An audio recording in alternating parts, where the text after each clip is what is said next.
오늘 말씀 열왕기하 5장 1절부터 14절 말씀, 제가 가진 성경으로 구약성경 568페이지 정도 됩니다.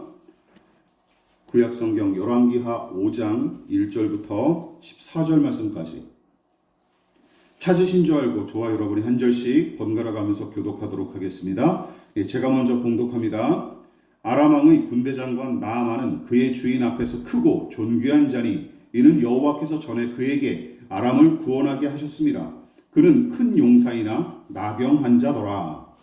전에 아람 사람이 떼를 지어 나가서 이스라엘 땅에서 어린 소녀 하나를 사로잡음에 그가 나아만의 아내에게 수송일더니 그의 여주인에게 이르되 우리 주인이 사마리아에 계신 선지자 앞에 계셨으면 좋겠나이다. 그가 그 나병을 고치리이다 하는지라.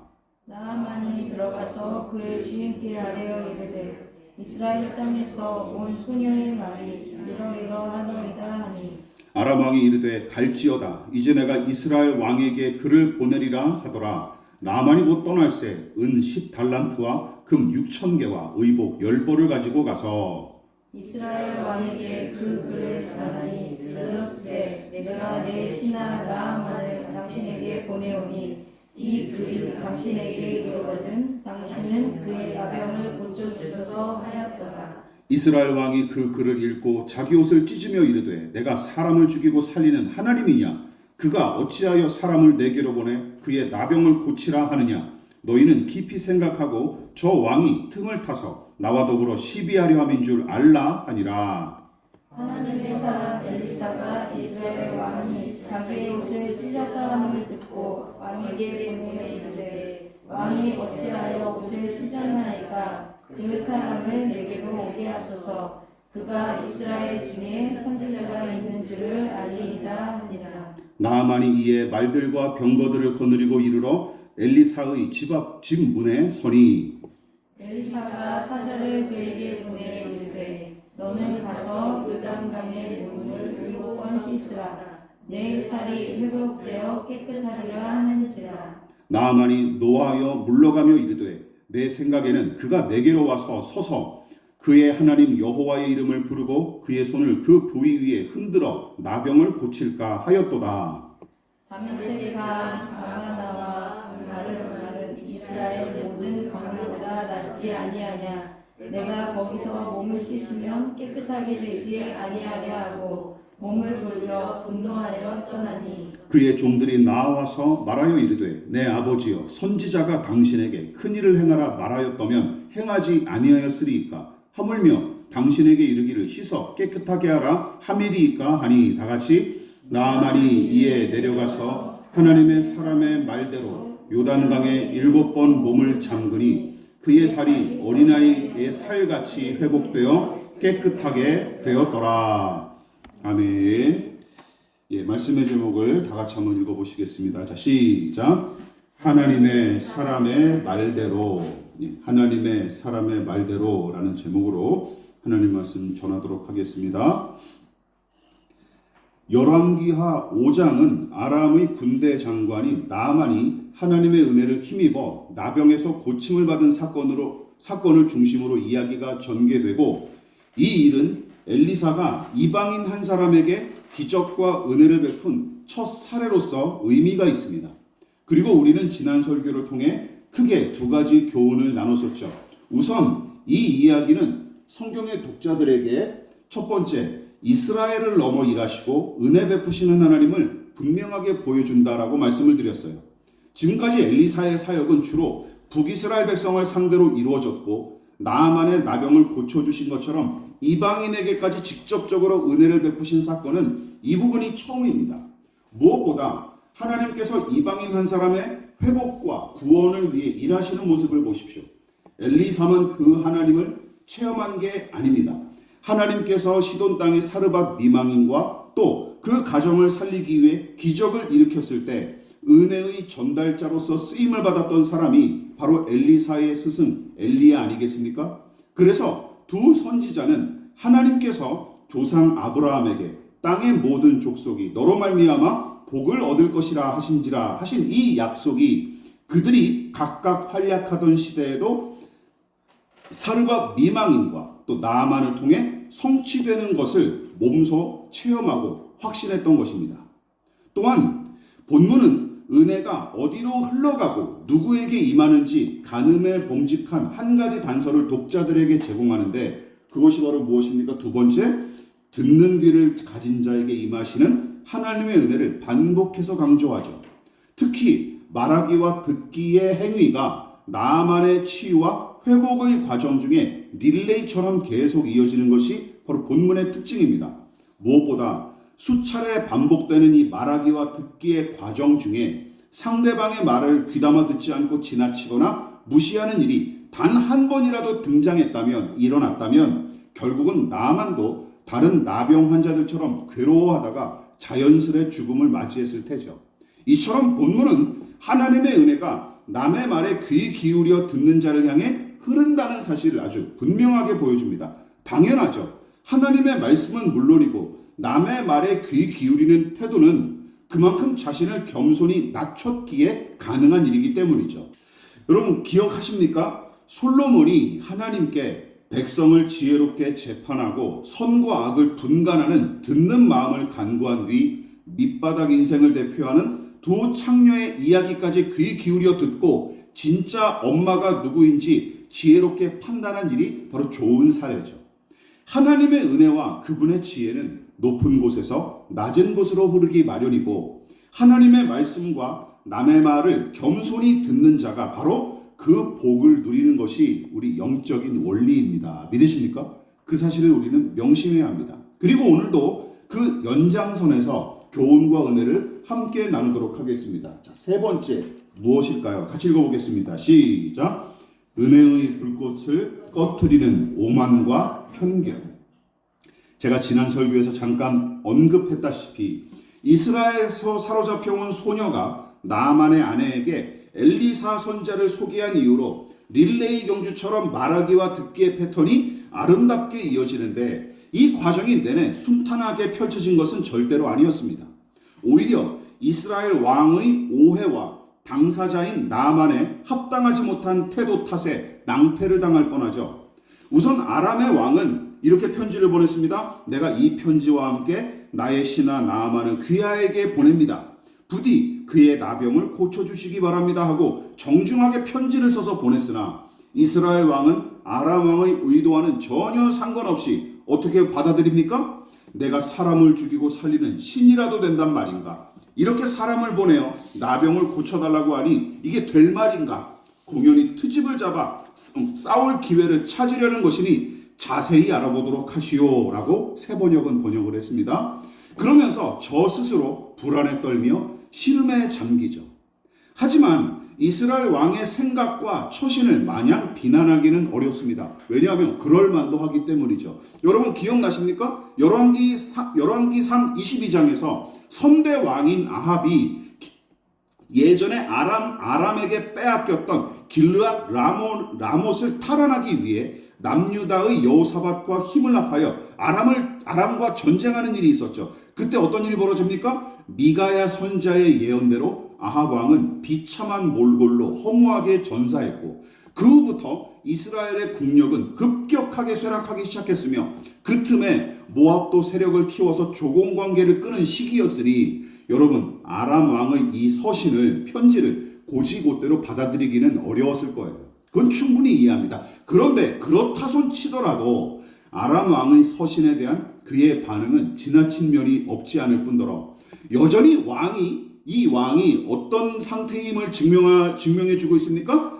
엘리사를 비롯한 선지자들을 아예 신뢰하지 않았고, 더 나아가 여호와 하나님에 대한 신뢰가 전혀 없다는 사실을 방증합니다. 그렇죠. 나만이 왜 왔습니까? 엘리사 보려고 왔잖아요. 그럼 소개해주면 되거든요. 중개인 역할만 하면 되거든요. 근데 싫은 거예요. 그리고 아예 그걸 염두에 두지도 않은 거예요. 그리고 혼자 떠안고 고민하는 거죠. 이런 일이 벌어진 거예요. 그러니까 여러분 이 내용을 비교하면 좀 더 구체적으로 보여요. 여러분 나만의 아내를 보필했던 소녀를 떠올려 보십시오. 오늘 본문 서두에 등장하는 그 소녀가 굳이 사마리아에 사는 엘리사를 언급하면서 소개한 일과 비교하면 여러분 저 혼자 불안에 떨며 근심하는 왕의 모습은 불신앙에 사로잡힌 인생의 전형을 아주 고스란히 보여줍니다. 또한 그의 불안과 근심은 아람 왕과 그의 편지를 편견과 선입관에 사로잡혀 제멋대로 해석한 데서 비롯된 것이지 아람 왕과 군사령관 나아만이 의도한 바가 전혀 아닐 뿐더러 그들과 아무 상관도 없습니다. 그렇지 않습니까? 이 사람들이 무슨 적의를 가지고 편지를 보내거나 음흉한 속내를 가지고 나아만이 찾아온 것이 아니지 않습니까? 자기 혼자 그렇게 생각을 해버린 거예요. 그저 저 스스로 색안경을 끼고 바라본 탓에 불안과 근심을 불러들였고 그로 인해 치유와 회복의 은혜는 하마터면 무의로 돌아갈 뻔합니다. 국어사전은 편견을 어떻게 정의했냐면 공정하지 못하고 한쪽으로 치우친 생각으로 정의했는데 여러분 사람과 사물과 현상을 있는 그대로 바라보지 않고 자꾸만 자기 방식과 시선으로 이리저리 재단하는 태도는 여러분 활활 피어오르던 은혜의 불꽃에 찬물을 끼얹는 짓이 될 수도 있고 또한 자기 자신은 물론이고 타인의 회복을 회방하는 걸림돌이 될 가능성도 큽니다. 그 대표적인 사례가 어딘지 아십니까? 사안은 약간 다르지만 바로 예수님의 일대기에서 그 사안을 볼 수 있어요. 여러분 신약 성경에 예수께서 안식일에 고향의 회당에서 말씀을 가르치신 적이 있었는데 많은 사람이 지혜와 권능으로 선포되는 그 말씀에 깜짝 놀라며 환호합니다. 야, 어떻게 이런 말씀을 전할 수 있을까? 그 말씀에 권위가 느껴지고 힘이 있구나, 지혜롭구나 막 칭찬을 했어요. 그런데 예수님을 존경하거나 따르기는커녕 어떻게 합니까? 결국은 배척하고 홀대했는데 그 이유가 뭐예요?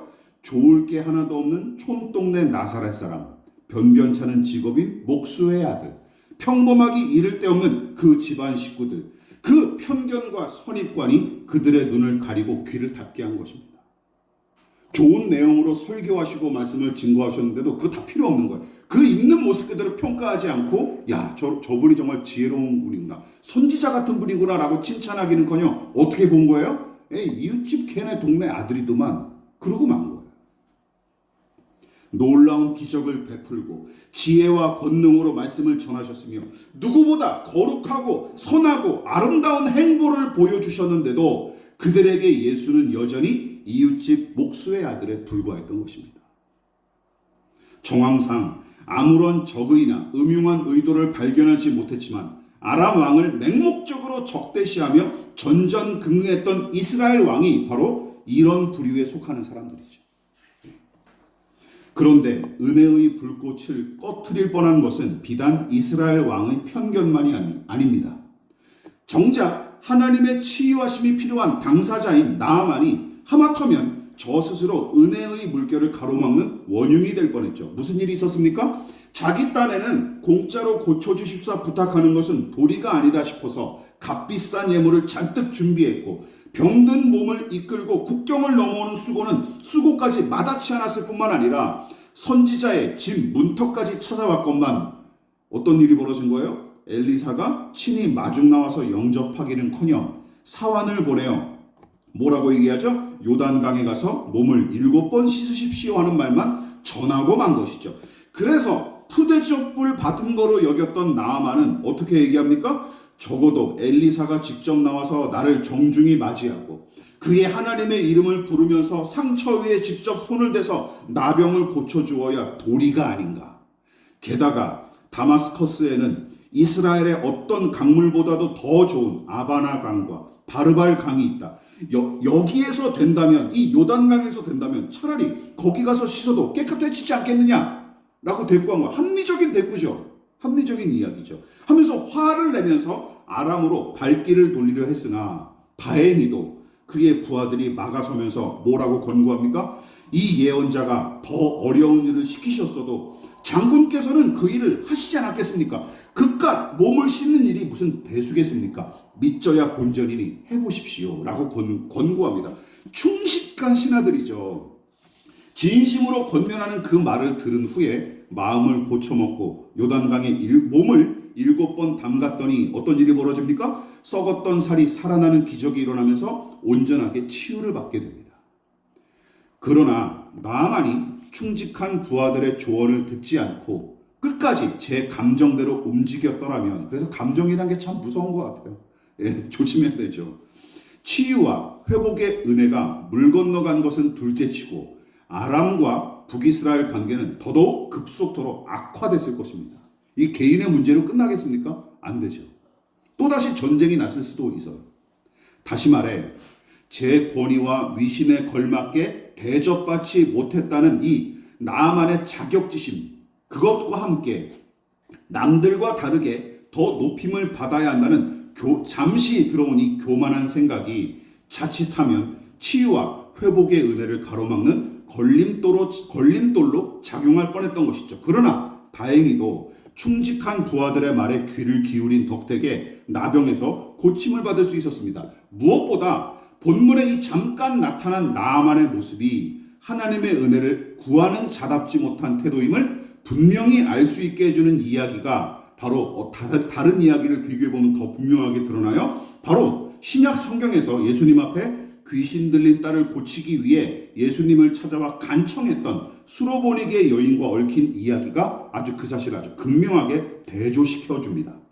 예수께서 그 여인을 시험하기 위해 매몰찬 말을 내뱉으시면서 단호히 거절하셨으나 그마저도 고지고대로 받아들인 여인의 태도는 나아만이 잠시 보여준 교만한 태도와 완전히 다르죠. 어떻게 얘기합니까? 이렇게 얘기하죠. 기억나시죠? 시작. 예수께서 이르시되 자녀로 먼저 배불리 먹게 할지니 자녀의 떡을 취하여 개들에게 던짐이 마땅치 아니하니라. 여자가 대답하여 이르되 주여 올소이다마는 상 아래 개들도 아이들이 먹던 부스러기를 먹나이다. 나아만이 잠깐 보여준 이 교만한 태도와 너무나 다르죠. 개 같은 이방인한테 은혜를 베풀어야 할 의무가 나에게는 없다. 그리고 지금은 그러고 싶지도 않다. 이렇게 거절하신 거예요. 예수님의 입에서 나올 말이라고는 너무 좀 무섭고 차가운 말씀이죠. 근데 이것은 시험하기 위해서였습니다. 그 말씀에 수로보니게 여인은 뭐라고 대답합니까? 주인의 상 아래의 개들도 부스러기는 먹지 않습니까? 부스러기 같은 은혜라도 베풀어 주십시오 하고 강청한 것이죠. 시험은 여기서 끝났습니다. 그리고 예수님은 그녀에게 뭐라고 얘기하십니까? 내 믿음이 크도다. 내 소원대로 되리라 하시면서 칭찬하셨고 하나님 나라의 합격 통지서를 수여하셨죠. 영국의 소설가 제인 오스틴의 대표적으로 손꼽히는 소설, 영화로도 몇 차례나 리메이크를 했습니다. 오만과 편견이라는 소설이 있는데 그 내용은 간단합니다. 오만한 남자와 편견을 가진 여자가 결국은 오만과 편견을 깨고 진정한 사랑을 이룬다는 내용으로서 재밌게도 이 원리는 하나님께서 은혜를 베푸시는 방식에도 고스란히 적용됩니다. 믿으십니까? 똑같아요. 편견과 오만에 사로잡힌 두 사람 탓에 하나님의 은혜가 가로막힐 뻔했으나 하나님의 은혜가 인간의 오만과 편견조차 뛰어넘어 일하신 것 또한 그 자체로도 은혜죠. 그러나 아직 끝나지 않았습니다. 나아만의 이야기는 회복과 치유, 구원의 주체가 누구인지 아주 똑똑히 보여주죠. 그래서 다시 네 번째 살펴보겠습니다. 시작. 하나님의 방법대로 성취되는 구원과 회복을 아주 분명하게 보여줍니다. 이미 몇 번 언급했다시피 엘리사가 나아만에게 요구한 것은 매우 간단했습니다. 뭡니까? 크게 두 가지 조건이죠. 요단강에 가서 7번 몸을 씻으라. 이것이었습니다. 그러면 장군의 몸이 깨끗하게 될 것입니다. 라고 말했을 뿐입니다. 당연히 엘리사가 제멋대로 생각해내거나 고안해낸 것이 아니라 하나님께서 미리 엘리사에게 말씀하셨다고 보는 것이 문맥상 옳습니다. 물론 엘리사도 하나님의 말씀을 듣고 처음에는 어떻게 생각했을까요? 과연 될까? 생각을 했겠죠. 그런데 그는 순종했습니다. 순종해서 그 말씀 그대로 전하죠. 당연하죠. 왜냐하면 그동안 그가 경험치가 있지 않습니까? 경험치가 있으니까. 그래서 신앙의 경험이 이래서 중요한 거예요. 이런 경험들이 쌓였으니까 내 생각에는 이게 불가능해 보여도 하나님이라면 넉넉히 이루실 것이다 라고 하는 믿음이 있으니까 그냥 그대로 순종해서 나아만에게 전달했던 것이죠. 이런 얼토당토하지 않은 명령이 이제 그에게는 매우 익숙하기 때문에 하나님이 작정하신 일이시니 어떻게든 이루어질 테고 아무도 막을 수 없을 것이다 하고 생각한 뒤 사환에게 시켜 나아만과 그의 부하들에게 그 내용 그대로 전달했던 게 틀림없어요. 그러나 나병에 걸린 당사자인 나만의 문제죠. 이 사람은 그런 경험이 아예 없을 뿐더러 이렇게까지 황당무계한 요구를 들어본 적도 없을 것입니다. 여러분, 더군다나 전쟁터에 일선에 나가는 군사령관이에요. 이 사람들이 황당무계한 무슨 미신이나 그런 허무맹랑한 이론 같은 거에 매일 수 있겠습니까? 그럴 수 없는 사람이죠. 사람의 목숨이 병각에 달린 전쟁터에서 어떻게 그런 걸 의지할 수 있겠습니까? 당연합니다. 그래서 당시 사람들조차 받아들이기가 힘들 정도로 비상식적인 제안이고, 나병이 몸을 자주 씻는다고 고칠 수 있는 병이 아니지 않습니까? 그래서 화를 참지 못한 그의 행동은 어쩌면 당연한 반응이죠. 그래서 또한 더 나아가서 병든 자신을 엘리사가 조롱한다고 생각할 수도 있었기에 더더욱 분노했을지도 모릅니다. 이놈이 나를 가지고 장난하나? 그렇게 생각할 수도 있었겠죠. 그러나 중요한 사실을 놓치지 마십시오. 그것이 무엇을 보여줍니까? 이거를 놓치면 안 돼요. 하나님께서 나만의 치유와 회복을 위해 정해놓으신 방법이라는 것이죠. 믿으십니까? 이 방법밖에 없는 거예요. 나병은 우리나라에서도 얼마 전까지만 해도 천형으로 부를 만큼 치료가 불가능한 질병이자 하늘의 저주를 받은 질병으로 여겼던 것 아닙니까? 열왕기의 시대라고 다르겠습니까? 그때는 더했겠죠. 나병을 고치는 치료법이 존재조차 하지 않았던 시대였습니다. 그러므로 낫기를 바란다면 그저 기적만 바랄 수밖에 없었는데, 다행히도 하나님께서 나만을 고쳐주시기로 작정하셨고, 그래서 엘리사를 통해 제시한 방법이 뭐예요? 아까 말씀드렸던 요단강에 7번 몸을 씻어라 하신 것입니다. 다시 말해 치료받을 수 있는 단 하나의 방법을 제시하셨고, 그 말씀을 존중하여 따른다면 얼마든지 고쳐주실 작정이셨던 것이죠. 자, 이 부분을 또 오해하지 마십시오. 아람에 속한 아바나 강과 바르발 강은 부정한 이방 나라의 강인 까닭에 치유의 기적이 일어나지 않고, 요단 강은 하나님 나라에 속한 거룩한 강이자 어떤 그 강물 자체에 성령께서 역사하셔서 무슨 어떤 효험이 나타나기에 나만이 치료받았다라고 해석하고도 그것도 문제죠. 그 미신적인 해석이죠. 제 신학교 시절에 어떤 우리 교단을 전 세계적으로 뿔린 그 목사님 계시지 않습니까? 작고하신 목사님. 그분이 앉아서 기도하신 자리다. 거기에 앉아서 기도하면 뭐 성령이 더 충만하게 역사하시나요? 그렇게 믿는 사람들이 꽤 있더라고요. 삼각산에 올라가서 나무 뿌리를 뿌려 기도하면서 나무 뿌리를 이게 그런 일들이 왜 일어납니까? 예, 이런 거죠.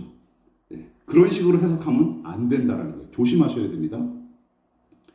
여러분, 물론 요즘도 이단 사이비 집단은 물론이고 불건전한 교회의 목회자들이 물로 장난치면서 신자들에게 종종 사기를 치는데, 여러분, 강물의 위치와 성분 따위는 나만의 치유와 아무런 관계가 없습니다. 믿으십니까? 이거를 또 놓치면 안 돼요. 이후에 여러분, 다른 나병 환자가 요단강에 몸을 7번 씻었다고 똑같은 기적이 일어날까요? 그럴 리 없습니다. 여기 나만을 위해서만 하나님께서 마련하신 방법이에요. 이 기적은 오직 이때를 위한 이때를 위해 베푸신 일시적인 은혜일 뿐입니다. 따라서 이 모든 것이 의미하는 바는 다른 게 아니에요. 다시 한번 말씀드리지만 이거예요. 다시 한번 읽어볼까요? 시작. 이 이야기는 개인의 구원과 회복이 오직 하나님의 소관임을, 그리고 하나님께서 정해놓으신 방법대로 이루어지는 것이 진정한 구원과 회복임을 분명하게 보여주는 이야기입니다. 다른 방법은 없습니다. 나만에게 다른 방법은 없어요. 요단강 이외에 다른 강에서 씻으면 안 되고, 또한 6번 담궜다? 안 됩니다. 8번 담궜다? 그것도 안 돼요. 몇 번? 7번 담가야 되는 거예요. 또 정성을 들인답시고 솔로몬처럼 수백, 수천 번 요단강에 몸을 씻었어도 마찬가지입니다. 정성으로 되는 문제가 아니에요. 믿으십니까? 저는 지금 병을 고치는 방법에 관해 이야기하는 게 아닙니다. 게다가 어떤 정신 나간 사역자들처럼 병원 가지 말고 믿음으로 고쳐라, 기도로 고쳐라 하는 식의 광신을 부추기려는 의도로 제가 말씀을 드리는 것도 아닙니다. 그런 목회자들이 있으면, 그런 사역자들이 있으면 얼른 떠나십시오. 관계를 끊으십시오. 예, 정신 나간 사람들이에요. 다만 기독교 복음의 전형적인 형태와 그 방식이 이 이야기에 잘 나타나는 까닭에 제가 침을 튀기면서 강조하고 있는 것입니다. 그러니까 기독교 복음이 제시하는 구원의 방법과 방식, 즉 사도행전에서 유대인들과 빌립보 사람들이 사도들에게 이렇게 묻습니다. 똑같이 우리가 어떻게 해야 구원을 받을 수 있습니까? 라고 사도들에게 물어요.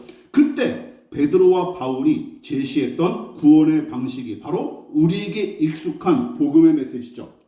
읽어볼게요. 시작. 너희가 회개하여 각각 예수 그리스도의 이름으로 세례를 받고 죄사함을 받으라. 그리하면 성령의 선물을 받으리니. 16장 시작. 주 예수를 믿으라. 그리하면 너와 내 집이 구원을 받으리라. 오래전부터 경건한 신자들은 구원과 생명을 얻는 유일한 방법인과 동시에 하나님과 화목하고 그분께 나아가는 유일한 길이 무엇밖에 없다고 믿었어요? 예수 그리스도 외에 없다는 사실을 힘써 전파하고 설교했으며 그에 관한 복음의 메시지를 듣고 믿음으로 예수를 영접하는 것이야말로 죄를 용서받고 성령을 선물로 받으며 하나님의 자녀가 되는 단 하나의 길임을 확신했던 사람들입니다. 믿으십니까? 이거요. 그리고 본문에 나타난 나만의 치유는 오직 예수 그리스도를 통해 죄인을 구원하시기로 작정하신 하나님, 그 복음의 방식을 구체적으로 잘 나타낸 이야기인 셈이죠. 나만에겐 요단강에 7번 몸을 씻으라 하는 이 방법만이 그가 회복하고 치유받을 수 있는 유일한 길이었던 것처럼 죄인이 죄의 문제를 해결하고 하나님과의 단절된 관계를 회복하는 유일한 길을 성경에서는 뭐라고 제시한 거예요? 예수 그리스도와 그분의 십자가로만 제시한 거예요. 기억하십시오. 성경은 사도행전 4장 12절에서 다시 한번 강조했듯이 구원을 받을 만한 다른 이름을 우리에게 주신 일이 없다라고 강조하고 있습니다. 믿으십니까? 없다라는 것이죠. 다른 방법은 없다. 그래서 그러면 여러분도 나만처럼 불만족스러우십니까? 이건 아닌 것 같은데 라고 생각하십니까? 물론 오랫동안 이 복음이 제시하는 구원의 유일한 방법에 관해 불만을 표시하고 시비를 거는 사람들은 시대와 국경과 인종을 초월하여 언제 어디서나 허다했습니다. 왜냐하면 불합리하고 비상식적이다. 굉장히 편협하고 독단적인 주장이다 라고 하는 이런 볼멘 소리는 오랜 역사와 전통을 자랑합니다. 기독교 복음이 생겨났을 때부터 이미 그 소리는 2000년 전에도 늘 있어 왔어요. 새로운 게 아니에요. 게다가 이미 초대교회 때부터 십자가에 못 박힌 그리스도를 구주와 하나님으로 전하는 행위가 요즘 고린도전서 묵상하면서 여러분들 잘 새겨 들으신 분은 이 내용이 지금 계속 나가고 있죠. 유대인들한테는 불쾌감을 유발했고 히랍인들한테는 무식한 짓거리로 와닿았을 뿐입니다. 그렇죠. 비상식적이고 불합리하다고 여겼기 때문에. 그리고 나무에 달려 저주를 받은 이 죄수를 구주와 하나님으로 믿는다? 유대인들한테는 미친 짓이었어요. 어떻게 죄수를 하나님께 저주받은 자를 구주와 하나님으로 믿지? 미쳤구나 너희들. 이렇게 생각했던 것이죠. 그리고 오늘 본문에 나만도 그랬습니다. 나만도 처음에는. 그러나 엘리사는 하나님께서 마련하신 이 구원의 방법을 있는 그대로 전했고 그 메시지를 희석하거나 양보하지 않았습니다. 물론 의학이 발전할수록 정복 가능한 질병도 많아질 테고 치료 방법도 다양해지기 마련이지만 여러분 굳이 요단강에서 더도 말고 덜도 말고 7번 몸을 씻고 고침을 받은 나만처럼 우리가 직면한 죄의 문제를 해결하고 하나님께 나아갈 담력을 얻는 유일한 길은 예수 그리스도밖에 없다고 믿습니다. 믿으십니까? 이것이 우리 기독교 신앙의 총체, 요체라는 것이죠. 무엇보다 그것이 하나님께서 정하신 방법, 하나님께서 정하신 가장 선하고 적합한 길이며 또한 최고의 효력을 발휘하고 최선의 가치를 발휘하는 유일한 방법임을 그리스도인들은 믿는 것입니다. 믿으십니까? 여러분도 그 사실을 믿으십니까? 말씀을 마무리하도록 하겠습니다.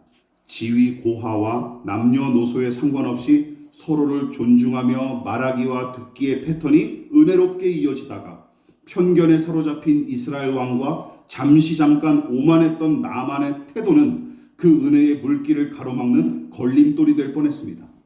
또한 나만의 치유를 작정하신 하나님은 엘리사를 통해 단순하면서도 간단한 방법 하나를 제시하셨고, 나만은 처음에 말도 안 되는 일로 여겨 화를 냈으나 결국은 순종하여 치유의 은혜를 누렸습니다. 저는 이 말씀을 준비하면서 창세기의 인간의 타락 이야기가 떠올랐습니다. 그래서 이렇게 정리를 해봤습니다. 창세기 3장에 등장하는 이 뱀이 첫사람 아담과 하와에게 뭐라고 제안합니까? 너 하나님과 같이 될 수 있다 라고 제안함으로써 두 사람이 피조물로서의 정체성을 버리고 하나님과 맞먹는 존재로 살 수 있다고 착각하게끔 꼬드겼던 일을 떠올려 보십시오.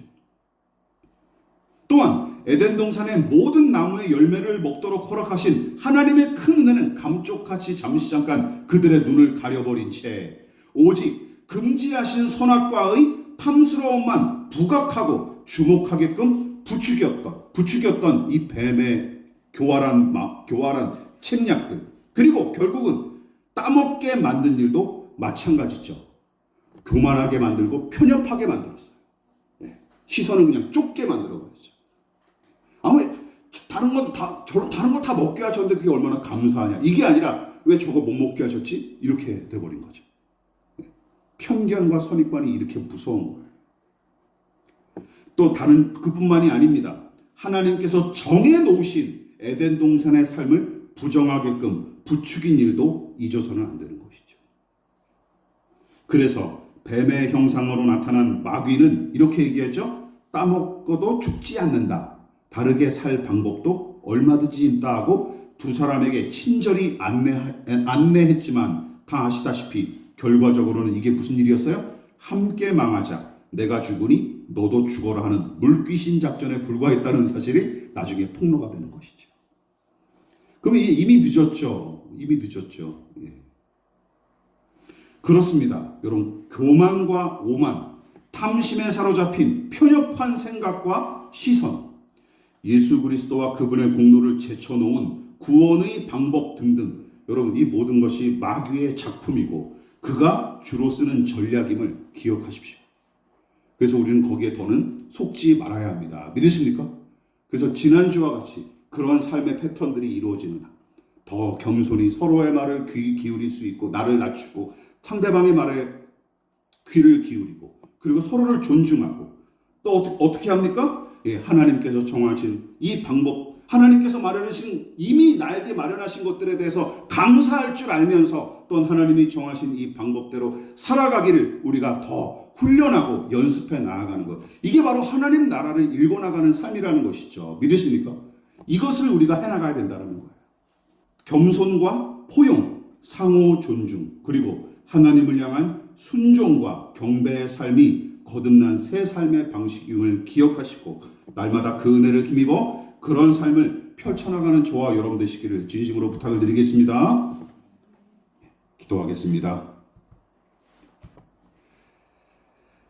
지금은 우리를 위하여 십자가에 몸버려 피 흘려 돌아가신 예수 그리스도의 한량없으신 은혜와 하나님 아버지의 지극하신 사랑하심과 성령 하나님의 영원한 사귐이 오늘 이 시간 하나님 앞에 겸손히 서서 주의 뜻대로 살아가고자 겸손히 머리 숙인 사랑하는 성도들의 머리머리 위에 저들의 가정과 직장과 사업장과 학업과 장래 가운데 이 나라의 민족과 한국교회와 저 북녘의 동포들과 세계와 열방 가운데 지금부터 영원히 함께 하시기를 간절히 축원하옵나이다. 아멘.